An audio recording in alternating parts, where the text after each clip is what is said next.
पितृदोष है, ये आपको कैसे मालूम पड़ेगा?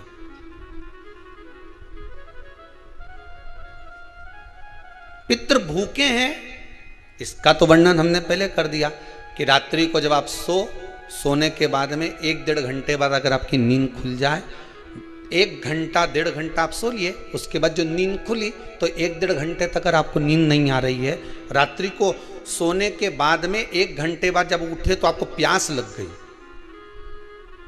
भूख लगने लगी, प्यास लगने लगी कि मेरे को पानी पीना पड़ेगा, घबराहट हो रही, पानी पीना पड़ेगा।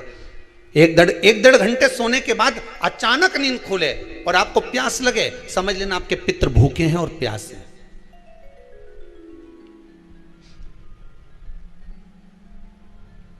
वो भूखे और प्यासे हैं, उनको जल की जरूरत है।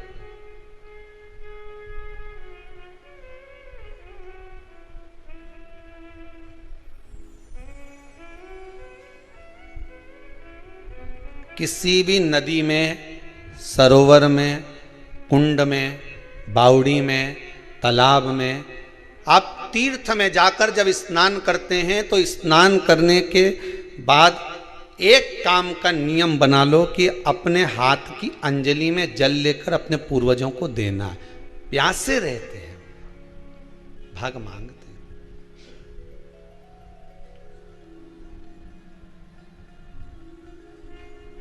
भाग प्राप्त करना। 3 वृक्ष पितरों के तुल्य हैं। नैमिषारण्य की कथा में भी कहा था 3 वृक्ष पितरों के तुल्य हैं। पहला पीपल, दूसरा बट वृक्ष, तीसरा बेलपत्र का वृक्ष। ये पितरों के तुल्य हैं।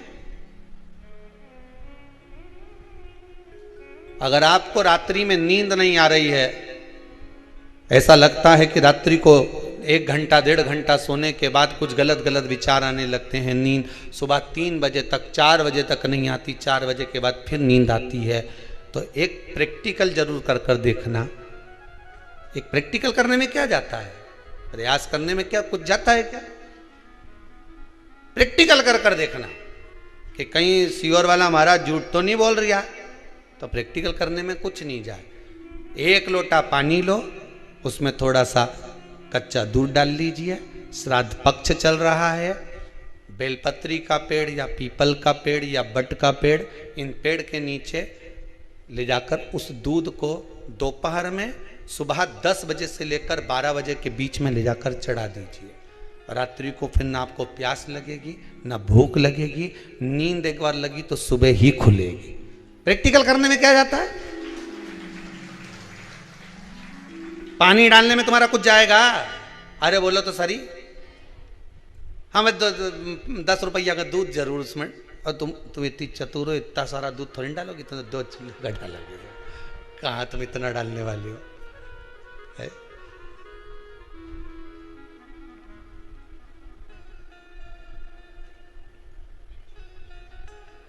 कहा बहुत चतुर चतुर लोग हो रहे संसार में हो। भले पूजन पाठ नहीं करे, पर कहीं का एकदम मिलने आ जाए ना, क्या अम्मा जी है क्या पाठ कर रही है, फिर वो भी बैठ गई तुरंत, अभी तो सोई थी,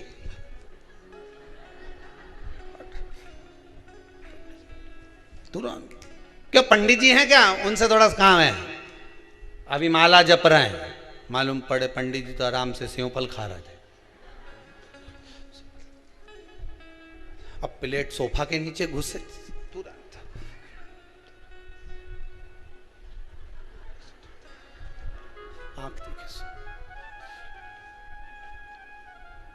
प्रैक्टिकल करने में क्या जाता, कुछ भी नहीं बिगड़ेगा। ये तो बस जल डालोगे तुम्हारा ही कुछ अच्छा हो सकता है, बाबा की कृपा है।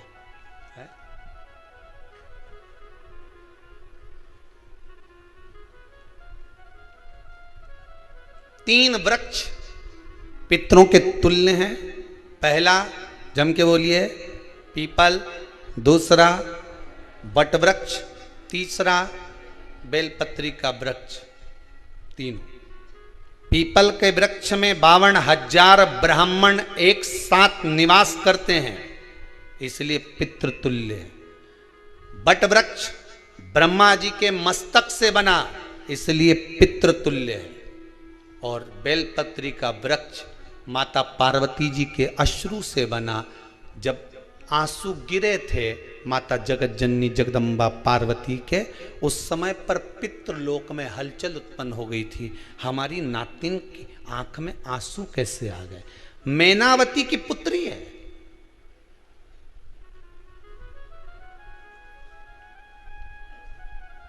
पितरों की नातिन, इसकी अश्रु कैसे गिर गए?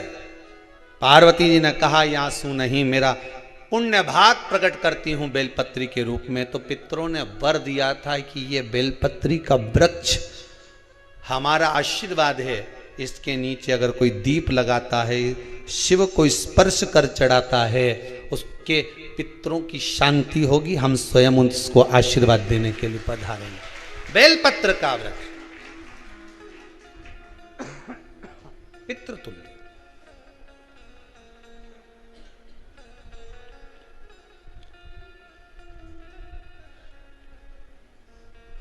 तो रात्रि को अगर भूख लग रही है, प्यास लग रही है, तो पितृदोष है। दूसरा पितृदोष का लक्षण बताया, घर में कोई शुभ कार्य ना हो, वंश की वृद्धि ना हो।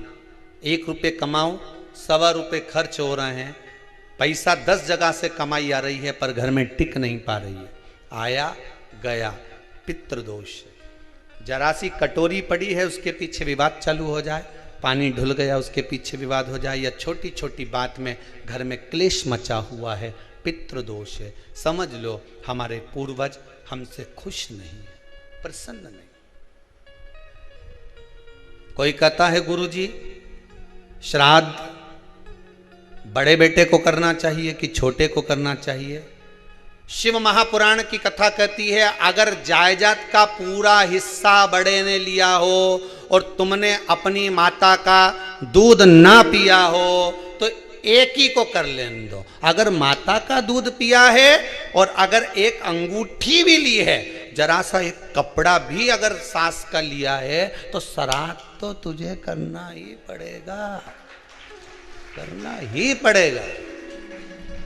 तूने मेरा दूध पिया है तो बिल्कुल जम के तो बोलो।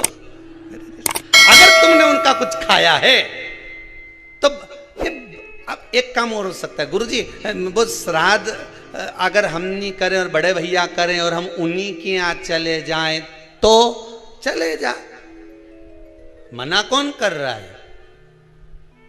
पूड़ी का तेल तू ले जा,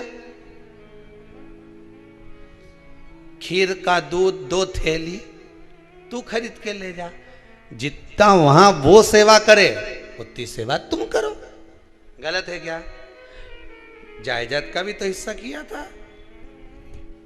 सुई की नोक के बराबर नहीं धुआं ने, ईंट इधर खसकी है तो हमारी इधर खसका दीजिए। हमारी बसियत में इतना लिखा है तो फिर बसियत में ये भी लिख के जाना चाहिए था। मैं तो क्यों सबके, तुम डरो मत ही रहे एक भी। जब छोरा छोरी के जब सब सामान, प्रॉपर्टी दो ना, जमीन दो ना, जायदाद दो ना, सारा सामान छोरा छोरी के दो, तो उनके लिख के भी जाओ कि हमारी श्राद्ध कर दे अच्छे से, नहीं तो भूतड़ी बन के सताऊंगी।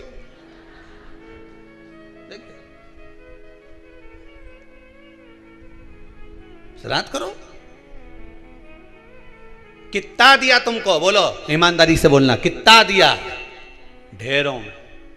और एक बात बहुत अच्छे से कहूंगा, आप लोगों के जीवन में उतरे। अगर मायके में भाई, मायके में भाभी, मायके के लोग अगर आपके माँ बाप का श्राद्ध नहीं करते हैं तो बेटी भी अपने माता पिता का श्राद्ध कर सकती है। उसने भी दूध पिया है अपने माता पिता का, पर वो श्राद्ध का भोजन कौन कराएगा? बेटी का पुत्र हो, बेटी की पुत्री हो, वो कराए। और नाम वो नाना नानी का ले ले, करे। अगर वो नहीं कर रहे हैं, वो नहीं संभालते, वो नहीं जानते, तो आप करो, तो करे।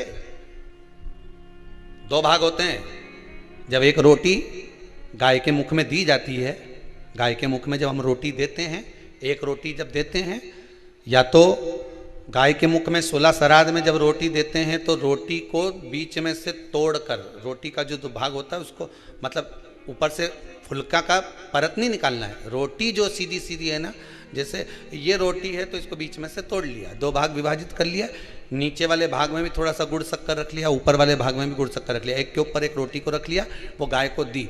तो अपन श्राद्ध पक्ष में 2 पूड़ी का प्रमाण है कि गाय को 2 रोटी दी जाती है, कुत्ता को 2 रोटी दी जाती है।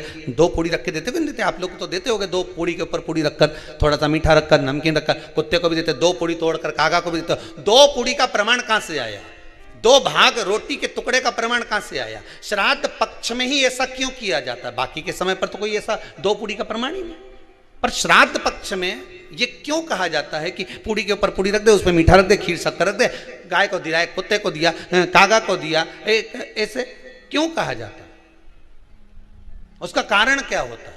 उसका केवल एक कारण है, जो नारी ने भोजन का निर्माण करा है, जो घर की बहू भोजन बनाई है, जो घर की बेटी ने भोजन बनाया है, घर की माता ने भोजन बनाया है। महाराज, पिता पुरुष एक कुल को तारता है, बेटी 2 कुल को तारती है। जब श्राद्ध पक्ष में 2 भाग रोटी के कर कर गाय को देती है तो 1 भाग तो उसके ससुराल वालों को मिलता है।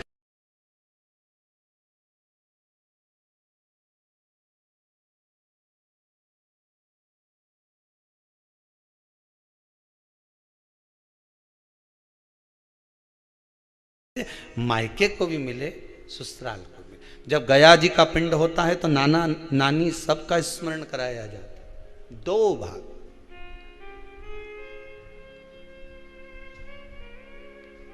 पुण्यता। अब लोगों को मालूम तो है नहीं कि 2 पूड़ी क्यों रखते हैं, उसका कारण वर्णित है शास्त्रों। दोनों पक्ष तारने के लिए, दोनों पक्ष का स्मरण कराने के लिए। महाराज, बिंदु प्रेत योनि में पड़ा, चंचुला देवी उनके मोक्ष का प्रयोजन कर रही है, प्रयास कर। क्या करा जाए कि इनको मोक्ष मिल जाए? कहा शिव महापुराण की कथा। पार्वती मैया की सहेली बन गई और पार्वती मैया ने शिव महापुराण में प्रेत योनि से मुक्त होने के लिए कहा, तुम रुका जी के यहाँ जाओ, देवऋषि नारद के पास जाओ। नारद जी ने तुमरुका जी के पास भेज दिया। क्यों? नारद जी जानते हैं मैं कथा नहीं कह सकता, मैं कथा सुन सकता हूं पर कह नहीं सकता। कहने के लिए मुझे बैठना पड़ेगा, सुनने के लिए हो सकता है कि मैं चले जाऊं, वापिस आकर बैठ जाऊं।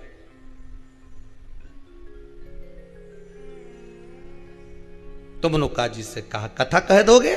हाँ, कहने में क्या दिक्कत है? मेरे पति को प्रेत योनि से मुक्त करना है। तुमरुका जी बोलते हैं केवल तुम्हारा पति प्रेत योनि से मुक्त नहीं होगा। तुमरुका जी ने शिव महापुराण में कहा, सुनो चंचुला देवी, केवल एक व्यक्ति शिव पुराण से नहीं तरता, इस बिंदुक जैसे ना जाने कितने प्रेत इस वायुमंडल में घूम रहे होंगे, ना जाने कितने पितर, ना जाने कितने आहूत, ना जाने कितने वासुक इस वायुमंडल में घूम रहे होंगे।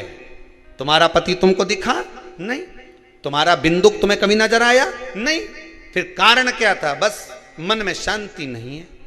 घर में सारा सुख है पर हृदय में शांति नहीं, समझ लो पितृदोष है। क्या करा जाए? फिर क्या करोगे? महाराज, हृदय शांति, हृदय शांति। केवल एक अकेला बिंदुक शिव महापुराण की कथा सुनकर नहीं तरेगा। तुमरुका जी कहते हैं जिस समय पर मैं शिव महापुराण की कथा कहूंगा, सुनो चंचुला देवी, इस संसार के इस भूमंडल पर मृत्यु लोक में जितने भी जीव इस संसार सागर में भटक रहे होंगे, शिव महापुराण की कथा सुनकर वो भी तर जाएंगे। ये अकेली बिंदुक को तारने वाली नहीं है। इस मृत्यु लोक में जो विराजमान, आज भी नियम है महाराज, श्राद्ध का भोजन टेबल पर नहीं कराया जाता। श्राद्ध का भोजन ब्राह्मण को कुर्सी पर बिठाकर नहीं कराया जाता। श्राद्ध का भोजन किसी जाता। श्राद्ध का भोजन आज भी प्रमाण है कि ब्राह्मण के लिए भूमि पर आसन लगना चाहिए और जमीन पर बैठकर कराना चाहिए। तब क्यों? क्योंकि इस भूमि पर बैठकर जब भोजन कराएंगे, इसी भूमि से ना जाने कितने पितृ गए, कितने तर्पण हुए, कितनी तिलांजलि हुई। इसी भूमि से, इस रज से, इस कण से ना जाने कितने जीव चल गए। अब लकड़ी पर या टेबल पर या कुर्सी पर बैठकर ब्राह्मण को भोजन कराने का प्रमाण नहीं है। अब आपका फैशन ज्यादा हो गया तो बात दूसरी है। पंडित जी ऊपर बैठ के खा लोगे क्या? पंडित जी तो बोल देंगे अच्छा है, खिला दो।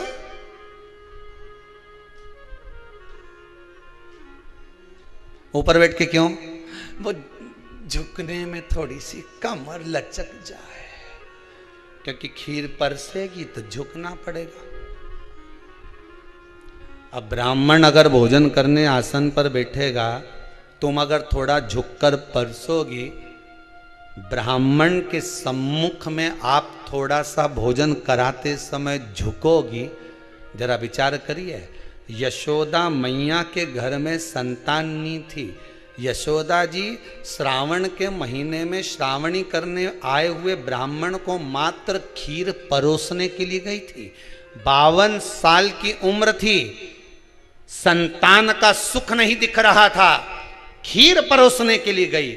उतनी देर में ब्राह्मणों ने देखा इनके घर में संतान नहीं है, पुत्र भव कह दिया। और यशोदा जी के पति श्री नंदराय जी कह रहे हैं कि बाबा मैं 60 का या 55 की, बाल हो गए धोले और तुम कह रहे हो पुत्र होगा। कहां से होगा? ब्राह्मण कहते हैं ब्राह्मण जब भोजन करता है, भोजन करते समय जब वर देता है, वो वर गलत नहीं हो सकता, कहीं से भी आएगा, पर छोरा तो आएगा। और आया, कहीं से भी आया, पर पुत्र आया, क्योंकि आशीर्वाद दिया था। श्राद्ध पक्ष का भोजन टेबल पर नहीं, कुर्सी पर नहीं, श्राद्ध पक्ष का भोजन ब्राह्मण को आसन लगाकर जमीन पर कराना चाहिए, भूमि पर।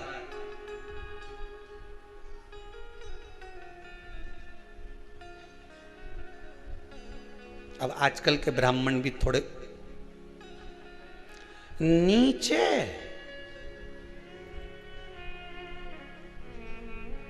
अगर हम टेबल पे ही जिम लें तो जी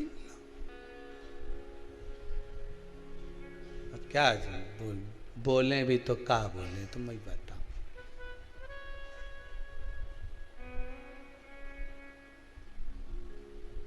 थोड़ा सा भाग भूमि का हो महाराज। तर्पण तिलांजलि सब भूमि पर। हम तो जो जजमान हवन करने के लिए भी जो जजमान लोग नाम लिखाए हैं पितरों के लिए, तो हम उनको भी कहते हैं कि कुर्सी पर बैठकर आहुति छोड़ने से अच्छा है आप बैठो मनानी पर, पहले सबसे पहले भूमि पर 10 मिनट बैठो, पर बैठकर आहुति छोड़ो। उसके बाद भले आप स्टूल लगाओ, कुर्सी लगाओ, आपकी मर्जी, पर 10 मिनट 5 मिनट तो आप भूमि पर बैठो उन जीवों के लिए, उन जीवों के। शिवाय नमस्तुभ्यम। अगर दोस्तों आपको ये मेरे वीडियो कैसा लगा, लाइक और शेयर ज़रूर करें और अगले वीडियो का नोटिफिकेशन पाने के लिए सब्सक्राइब ज़रूर करें। हर हर महादेव।